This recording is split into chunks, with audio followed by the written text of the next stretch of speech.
شریف کی مجھے شرافت زیادہ. دال شریف اور کدو جو شریف ہو اس سے وہ بغیرت مرغا کیا ہے. اچھا تو بغیرت سا مرغا پکڑے. اس طرح کے بھی پیر ہوتے ہیں. تو وہ پیر کہنے لگے یہ میں نہیں. حضرت نے فوراً ٹوک دیا. حضرت نے فرمایا کہ یہ آپ کے لیے نہیں ہے, یہ میرے لیے. وہ پیر صاحب منہ دیکھ رہے ہیں, یار یہ کیا ہو گیا. تو حضرت چاہتے تھے ان کو تو نا تھوڑا سا یہ بھرم بازیاں چھوڑ دو, شکر ادا کرو جو میزبان نے دعوت کی ہے, بھائی آپ کا بہت شکریہ.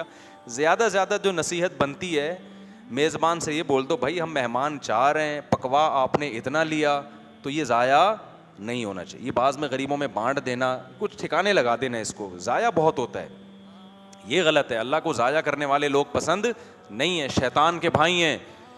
شادیوں میں دیکھو نا کتنا برباد ہوتا ہے, سب سارا ضائع ہو رہا ہوتا ہے. تو اللہ میاں کیا چاہتے ہیں. ہاں میں کباب میں ہڈی کی مثال سے میں نے شروع کیا تھا. تو اسلام نے اگر پابندیاں لگا دی ہوتی نا کہ کوئی لذت دنیا کی حاصل کرنی نہیں ہے, تو اسلام میں ہڈیاں ہی ہڈیاں ہوتی, کباب نہیں ہوتا. اور اگر اسلام نے ساری لذتوں کو حلال کر دیا ہوتا, پابندیاں ہی نہ لگائی ہوتی جیسے انگریزوں نے. ان کے یہاں نائٹ کلب بھی ہے, ان کے یہاں شراب بھی ہے, ان کے یہاں گرل فرینڈ بھی ہے, ان کے یہاں بچوں کی ٹینشن بھی نہیں ہے, ساس سسر کی ٹینشن بھی. ہمارے یہاں جھگڑے ہوتے ہیں, بہو نے ساس سے تمیز سے بات نہیں کی, اس پہ بڑے بڑے مسائل کھڑے ہوتے ہیں, پھر تمیز سکھا رہے ہوتے ہیں ہم بیٹھ کے, دیکھو تمہیں یہ بولنا چاہیے تھا, ساس کو آگے سے یہ بولنا چاہیے تھا. 6 مہینے تمیز میں ہی لگ جاتے ہیں, آدمی خود بدتمیز بن جاتا ہے تھوڑے دنوں میں. مرد کے ساتھ ایسا ہی ہوتا ہے نا, وہ اپنی بیگم کو سمجھا رہا ہوتا ہے, دیکھو یہ میری ماں ہے, اس کا احترام کرو, اس سے ایسے نہیں. پھر بیگم کہتی ہے آپ کی اماں نے یہ الٹا لفظ کیوں بولا. آپ کہتے ہو دیکھو انہوں نے جب الٹا بولا تھا تو وہ خاندان کے بڑے ہیں, تم برداشت کر لیتی. کہتی ہے کیوں ساری برداشت میں نے ہی کرنی ہے. مرد شروع میں بے وقوف آدمی, وہ بیٹھ کے کیا کر رہا ہوتا ہے, سمجھا رہا ہوتا ہے. پھر جب زیادہ ہوتا ہے پھر وہ اماں کو سمجھاتا ہے. اماں کہتی ہے جورو کا غلام بن گیا, عورت کا غلام, میں نے پیدا کیا, میں نے پالا, اور باتیں کس کی سن رہا ہے, بیوی کی. مرد کو غیرت آتی ہے, یار اماں بات تو بالکل کیا کر رہی ہے, صحیح کر رہی ہے, پیدا بھی اس نے کیا, اب یہ تو نہیں آئی ہے زندگی میں. پھر جا کے اس کو سمجھاتا ہے.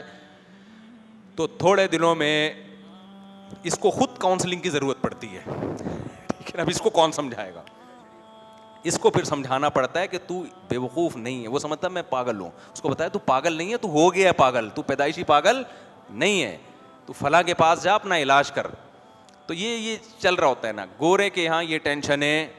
اب کباب میں ہڈی آ گئی نا, شادی تو کباب تھی نا, اس وقت تو بڑا مزہ تھا, یار شادی ہوئی ہے, سب کو بتا رہا ہے میری بھائی شادی ہوئی ہے. اس کے بعد جب کباب کھانا شروع کیا اس میں سے ہڈیاں نکلنا, کیا خیال ہے, ہڈیاں نکلنا شروع. کبھی داڑھ میں درد ہو رہا ہے, کبھی دانت میں ہڈی نیچے آ رہی ہے, اب ٹینشن میں آنا شروع. پھر آگے بچے پیدا ہو رہے ہیں, بڑی خوشی ہو گئی بھائی ماشاء اللہ, بکرے کٹ رہے ہیں, عقیقے ہو رہے ہیں. اس کے بعد بچہ جب تک چھوٹا ہو, میں تو تبھی کہتا ہوں مجھے تو چھوٹے بچے پسند. لوگ کہتے ہیں نا بچے گھر میں نہیں ہونے, میں کہتا ہوں بچے ہی ہونے چاہیے, بڑے ہونے ہی نہیں چاہیے. بھائی ہمارا اپنا کانسیپٹ ہے. لوگ کہتے ہیں بچے ہوں گے مہنگائی بڑھے گی, کیا خیال ہے, لوگوں کا کانسیپٹ ہے. ہم کہتے ہیں یار بچے سے بہتر انویسٹمنٹ کوئی بھی نہیں ہے. تو اتنا سکون دیتا ہے بچہ. لیکن وہی بچہ جب بڑا ہوتا ہے پھر دونوں آپشن ہے, ہو سکتا ہے کباب میں ہڈی بھی بن جائے اور ہو سکتا ہے کباب بھی بن جائے. اب اس کے پاس کتنے آپشن ہیں. بعض بچے ہڈی بن کے آ رہے ہوتے ہیں, آدمی کہتا ہے یار اتنا کھلایا, اتنا پلایا, اتنا پڑھایا, اتنا کمبخت کی تربیت کی, پھر بھی انسان کا بچہ نہیں بنا. نوح علیہ السلام کتنی ٹینشن میں ہوتے ہوں گے یار, آپ سوچو, پیغمبر تھے اللہ کے. نوح علیہ السلام کے معجزے پوری قوم نے دیکھے, بچوں سے زیادہ باپ کو کون جانتا ہے. حام, سام, یافس اور کنعان 4 بیٹے تھے نا نوح علیہ السلام کے جو مشہور ہیں. 3 مسلمان تھے, ایک کیا تھا, کافر. کتنی تربیت کی اس کی, وہی انسان نہیں بن کے دے رہا.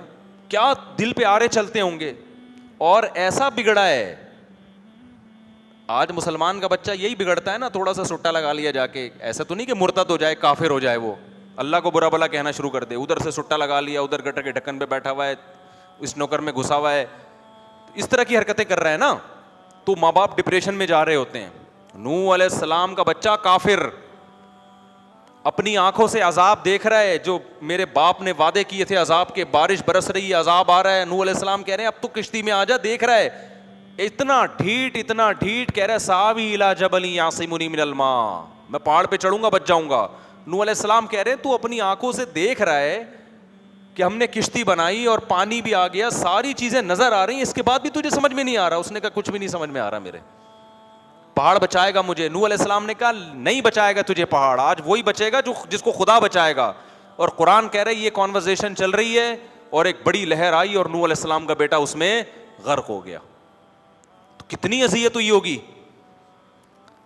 تو مسلمان ماں باپ کے لیے یہ بھی ہے, بچے آپ تربیت کر تو سکتے ہیں, ہوگی کہ نہیں ہوگی اس میں آپ کی کوئی گارنٹی نہیں ہے. تبھی میں لوگوں سے کہتا ہوں بچہ آپ کی محنت کے باوجود بگڑ گیا تو زیادہ ٹینشن نہ لو, یہ بھی کیا ہے, یہ معاملات بھی اللہ اور بچے, کیونکہ اس کے اندر بھی تو کچھ صلاحیت ہو نا, وہ چاہ ہی نہیں رہا ہے سدھرنا.